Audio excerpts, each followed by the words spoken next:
मुंबई के sky city स्थित hotel ऑरिको में आयोजित आईसेक्टकॉन 2026 का भव्य समापन हो गया है, जहां दिल की धड़कनों को नई तकनीक का साथ देने की दिशा में बड़ा कदम उठाया गया है। Indian society of extra corporeal technology यानी आईसेक्ट की 26वीं नेशनल कॉन्फ्रेंस आईसेक्टकॉन 2026 का आयोजन मुंबई के स्काई सिटी स्थित होटल ऑरिको में भव्य तरीके से संपन्न हुआ। 2 दिनों तक चली इस हाई प्रोफाइल कॉन्फ्रेंस में देश और विदेश की कार्डियक केयर एक्सपर्ट्स, परफ्यूजनिस्ट और हेल्थ केयर प्रोफेशनल एक मंच पर नजर आए। थीम थी next gen perfusion, AI, robotics और पर्सनलाइज केयर, यानी अब दिल की सर्जरी सिर्फ मशीनों तक सीमित नहीं रहेगी, बल्कि आर्टिफिशियल इंटेलिजेंस और रोबोटिक्स के सहारे मरीज को मिलेगा ज़्यादा सुरक्षित और सटीक इलाज। कॉन्फ्रेंस में नई टेक्नोलॉजी, एडवांस परफ्यूजन सिस्टम और पर्सनलाइज्ड कार्डियक केयर मॉडल पर गहन चर्चा हुई। विशेषज्ञों का मानना है कि आने वाले वर्षों में एआई ड्राइवन सर्जरी और smart critical care system Bharat में हार्ट ट्रीटमेंट की दिशा बदल सकते हैं। आज का जो कॉन्फ्रेंस है वो बेसिकली हमारे ऑल इंडिया जो परफ्यूजनिस्ट एसोसिएशन होती है, परफ्यूजन साइंस के बारे में रहती है। और परफ्यूजन साइंस एक ऐसा साइंस है जो हमारे हार्ट सर्जरी में एक बहुत बड़ा रोल प्ले करता है। परफ्यूजनिस्ट जो होता है वो हार्ट सर्जरी का एक बहुत चौथा स्तंभ रहता है, जो हार्ट सर्जरी को एक स्टेबिलिटी प्रदान करता है। हमारे जो परफ्यूजनिस्ट होते हैं वो हार्ट को जो है वो रोक करके जो हार्ट के ऊपर जो सर्जरी होती है उसमें सक्षम कार्य करते हैं और पेशेंट की जो फिजियोलॉजी और जो जीवन तंत्र की होती है उसको वो मेंटेन करते रहते हैं। हार्ट की प्रॉब्लम इतनी ज्यादा क्यों लोगों में बढ़ रही है और कितने परसेंट तक सफर होती है? देखिए, हार्ट की प्रॉब्लम में देखा जाए तो 3 तरह की प्रॉब्लम होती है। एक प्रॉब्लम जो बच्चे के साथ में जो शुरुआती होते हैं जिसको हम लोग बोलते हैं कंजेनाइटल हार्ट डिफेक्ट। दूसरी प्रॉब्लम जो होती है वो रिमेटिक हार्ट डिजीज बोलते हैं, जिसमें हृदय के वाल्व जो है वो खराब हो जाते हैं। और तीसरी प्रॉब्लम जो आजकल सबसे कॉमन हो रही है वो है इस्केमिक हार्ट डिजीज या फिर कोरोनरी आर्टरी डिजीज, जिसको हम लोग बाईपास सर्जरी के नाम से जानते हैं।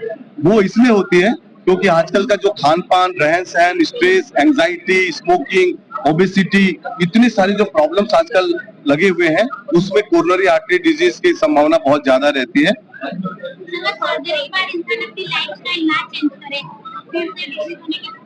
एकदम सर्जरी के बाद रहन सहन, खाना पीना चेंज करना ही पड़ेगा।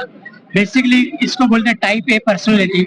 सो you have to change your personality, there is no other alternative. So आपको एकदम सात्विक खाना खाना चाहिए और आपका जो नेचर है वो शांत होना चाहिए आफ्टर सर्जरी। तो आजकल की जो सर्जरी और टोटल आर्टेरियल सर्जरी रहती है तो लाइफ लॉन्ग चलती है, लेकिन पेशेंट को भी व्यवस्थित मेडिसिन लेना चाहिए, खाना पीना और डॉक्टर से फॉलो अप भी करना चाहिए, अपनी लाइफ स्टाइल चेंज करना चाहिए। यस, बहुत अच्छा क्वेश्चन है। एक्चुअली इस चैनल से मैं यही कहना चाहता हूँ कि सबने अपना नेचर बदलना चाहिए। खाना पीना जो अपनी इसके पहले पीढ़ी की जो व्यवस्था थी वैसे होना चाहिए। शाम का खाना बहुत जल्दी खाना चाहिए। जो भी शाम का खाना जल्दी खाएगा उसको हार्ट अटैक कभी नहीं आएगा। जो बोलते हैं सूर्यास्त पहले खाना खाना चाहिए, सोने के पहले 4 घंटा खाना खाना चाहिए, उसको कभी हार्ट अटैक नहीं आएगा। जो भी हार्ट अटैक आते हैं वो रात को ही आते हैं, अर्ली मॉर्निंग को आते हैं। सो इसलिए रात को खाना जल्दी खाओ, जल्दी सो जाओ, कम से कम 8 घंटा का नींद ले लो और वेजिटेरियन खाना खाओ, प्राणायाम करो। अपने को स्ट्रेस तो सुबह उठने से स्ट्रेस है, ये ट्रेन पकड़नी है, ऑफिस जल्दी जाना है, बच्चों को स्कूलिंग है, तो स्ट्रेस तो हमारे पीछे है ही, लेकिन हमारा नेचर ऐसा होना चाहिए कि हमें स्ट्रेस नहीं आना चाहिए। सो हम लोग तो बहुत भाग्यवान है, हम लोग इंडिया में योगा हमारा मेन फ्रीली अवेलेबल है। आप कौन सा भी चैनल खोलो, रामदेव बाबा हो, सदगुरु जग्गी वासुदेव हो, everyone is available for you. हम लोग एक्चुअली उनको ही यूटिलाइज नहीं कर रहे, हम लोग हमारा आयुर्वेदिक ही नहीं मान रहे। हम लोग जो भी खाना खा रहे हैं, ये जो बर्गर खा रहे हैं, पिज्जा खा रहे हैं, डेफिनेटली नहीं खाना चाहिए। हमारा जो भी खाना है इंडियन खाना है, ब्रेकफास्ट है, इडली है, डोसा है, पोहा है, उपमा है, यही हमारा ब्रेकफास्ट होना चाहिए।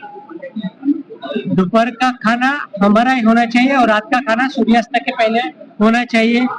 उन लोगों को डेफिनेटली हार्ट अटैक नहीं आएगा। To be very careful. Basically, some medicine should be there with you always. If you diagnose with the heart disease, and you basically follow up should be there with the doctors frequently, 1 month, 6 monthly, so that you can came to know if any disease is diagnosed. Then you have to take a proper medicine, follow the proper diet. That is and do the yoga and medication. That will help you to reduce the anxiety, and that will reduce the load on the heart disease. Yes yes, वजन बढ़ने से heart attack की संभावना बढ़ रही है, क्योंकि वजन से डायबिटीज की चांसेस ज्यादा होती है। और डायबिटीज एक ऐसा डिसीज है, हाइपरटेंशन या डायबिटीज, जो हार्ट डिसीज को प्रॉक करता है।